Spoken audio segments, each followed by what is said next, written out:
your wife just caught you watching with your pants down, lube right next to you, and toilet paper on standby. Oh man, what a scene, right? And now you're kind of staring at her like a deer in headlights. I know. Embarrassing a little bit, right? But you know what? This is actually a good sign because it is about time that you find out what kind of man you are. Don't lie. Don't panic.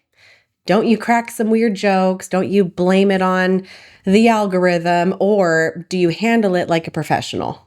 Let's talk about this for a second. If you handle this wrong, you didn't just get caught. You destroy trust, you create disgust, and you make her feel replaced. And you turn your home into a courtroom. It's no fun for either of you. Here's what you do instead. Just trust me on this, please, okay? Just hear me out. Step 1, shut your mouth. Breathe, cover yourself, stand up, and just get your head straight for a second. This is what to not say. It's not what it looks like. It just popped up. It's research. Oh, it's normal. Those are all things that you do not want to say, okay? That is coward talk. You say something like this. First, own it. Yeah, you caught me. Or, you know what? I'm not going to lie to you. Or, the best one, and the one I'm going to tell you about, let's talk about it. Then you stop. Let her react. Don't interrupt, don't defend, and don't argue. Step 2, you validate her without begging for anything or over-explaining yourself, because for you, it's a video. For her, it is, oh my gosh, like way bigger than that. It can feel like comparison, humiliation, rejection, and the biggest one of all, betrayal. So instead, you say, I get why that hurts. I totally get why that feels disrespectful. You're not emotional about this. You're not dramatic. You're just taking ownership and allowing her to kind of relax and calm down a little bit. Step 3, you don't defend, you defend the marriage. You say things like this. I'm not doing secrets. I am not living a double life. If we're going to have a sex life, it's going to be real with you, nobody else. That is your leadership. Now listen, a lot of men can ruin this moment because they try to win the argument because you get defensive and you're embarrassed. I get it. You'll say things like, you're overreacting, honey. Oh, all guys do it. Oh, it's not cheating. Give me a break. You can all probably relate to these things. But congrats. Now she thinks that you are weak and dishonest. Because the real issue, let's be real, it's not the screen.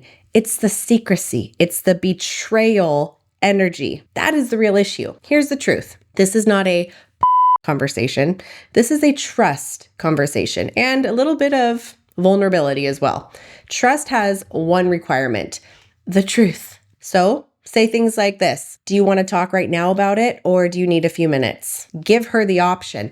That one sentence does 2 things. It gives her the control, and it shows that you're not scared of the conversation. And here are the 3 men you can choose to become in this entire situation. The first one, the clown. The clown gets caught, and he laughs. He acts cute. He turns it into a joke, starts minimizing it, and then he tries to flirt his way out of it. Then he says, relax, it's not that big of a deal. You're being dramatic. And guess what? She doesn't feel any better. She feels disgusted and annoyed because you just told her that her pain is entertainment. That is not confidence. That is avoidance. Learn the difference. The second type of man you can become is the liar. We all know him, right? The liar gets caught and he denies it. He minimizes it, again, says something like, you're being dramatic, or that's not that big of a deal. And he gets angry because he's embarrassed. And then he says something like this. It's not what you think. It just popped up. I don't even do this. It just popped up. It was just my algorithm. I just had to see it. You know what I'm talking about. Now she's just not mad about Now she's questioning your entire character, because if you'll lie to her face about this, what else are you lying about? Now she's watching you. She's checking on you. She doubts you. And guess what? You created that, not her. The third type of man that you can become, the man who leads. The man who leads gets caught, but he owns it. There's no excuses tied behind it. No need to perform an act, and there's no need for manipulation. He just takes the ego hit. He doesn't try to charm his way out. He doesn't flip it on her, and he doesn't turn it into some joke, because it's not some joke. Just be honest. You got caught and now you're embarrassed, but how you decide to do with that information is totally up to you. He stays calm. He stays solid, and he tells the damn truth. Yeah, you caught me. I'm not gonna lie. I mean, it's right here. Proof is in the pudding, right? Or I totally understand why this is hurting you. But then you take the lead. Say things like, we're gonna talk about this.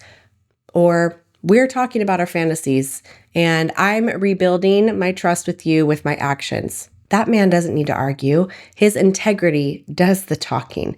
So pick your character. It's one of the three. The moment you get caught, your wife doesn't just see what you were watching. She sees who you are under pressure. Now, after you say those lines, here's what comes next. Pay attention. Because this is where most men still mess it up or miss the mark. They think that the own it is part of the whole solution, but it's not. There's more that comes after that. Owning it is the first step.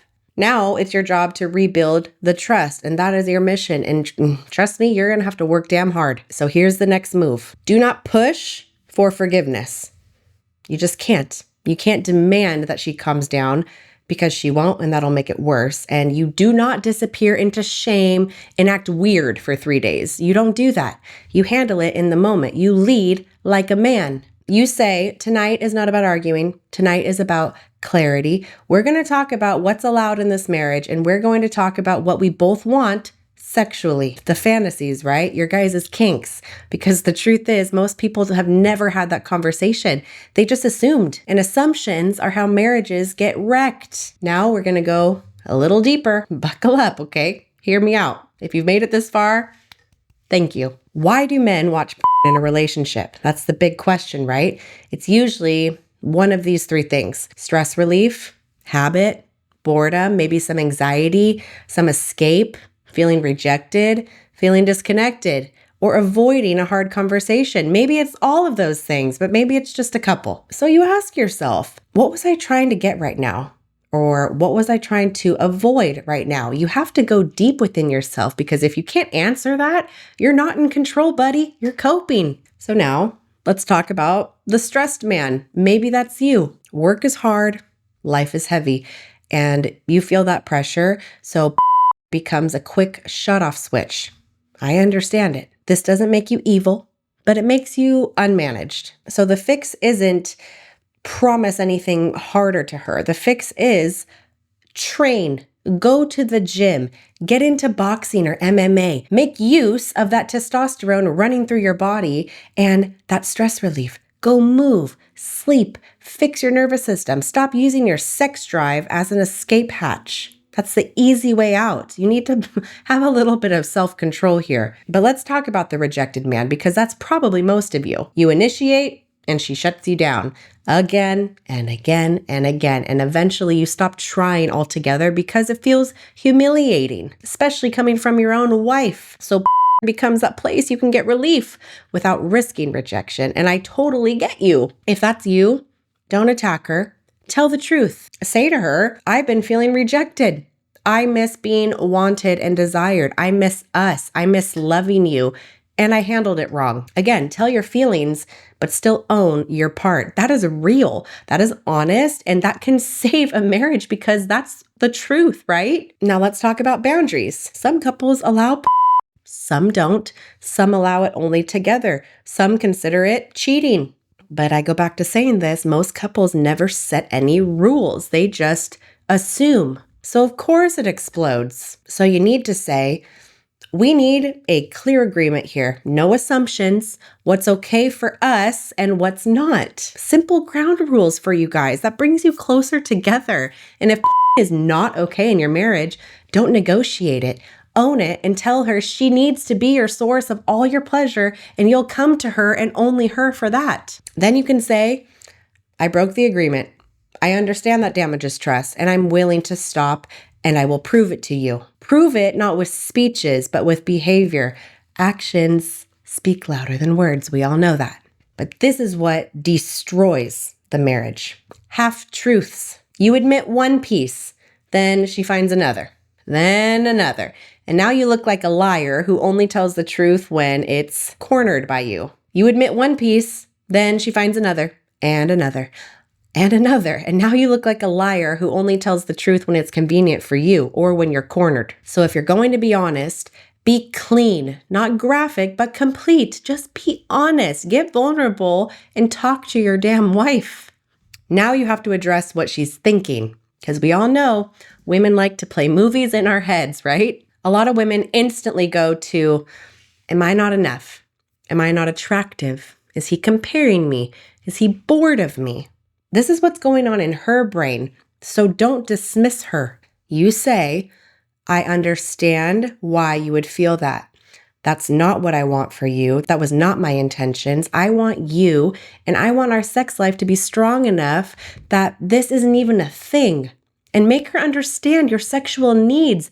As your wife, that is her job. Now let's flip it. Because if you want to be a pro at this, you don't just confess, you upgrade the marriage. Say the following: I want to be transparent about what turns me on, and I want to know what turns you on. No judgment, no shame, no games, just pure pleasure and being open about it with your partner. But you have to do it the right way. You don't dump your entire brain onto her while she's still hurting and processing this. You have to do this strategically and with control. You say to her, are you open to talking about our desires? If not, we'll pick a time, but we're discussing this. And then she speaks.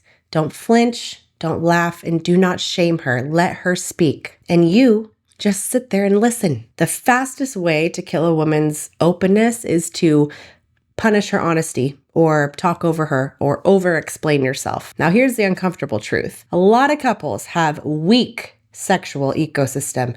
No flirtation, no tension, no buildup, no foreplay, nothing. The same routine, like clockwork, same timing, and the same initiation process. She's getting bored. Then you wonder why the desire dies in the first place.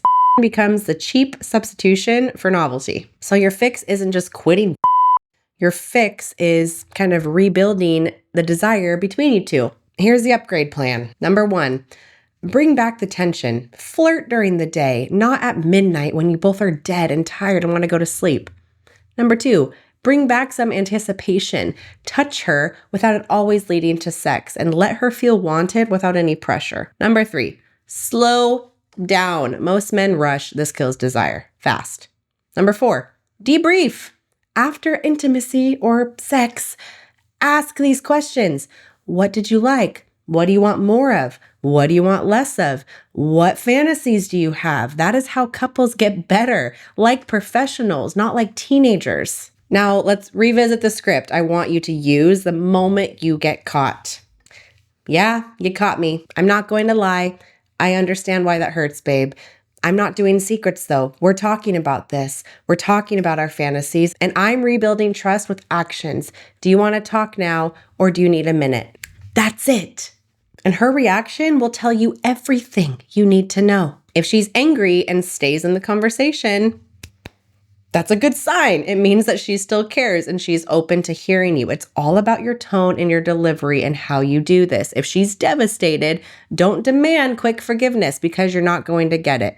You stay silent and you stay consistent. If she goes cold and contempt shows up, don't escalate it. Stay steady and still rebuild. Because your job is not to win tonight because you've already lost. Bad. Your job is to protect the marriage. And here's a closer to this video. The man you are is not revealed when life is easy. Understand that. It is revealed when life gets hard and when you still choose truth and when you still back it up with action. I hope that gave a little bit of clarity and understanding to this whole epidemic. Get vulnerable with your partner. Talk about your fantasies with each other. Talk about certain things that you maybe wouldn't talk about to a friend. Do it. I promise you it's going to solidify your marriage and your partnership even deeper. And you get to have a chance to be vulnerable with the person that you choose to spend the rest of your life with. So trust me on this. Practice.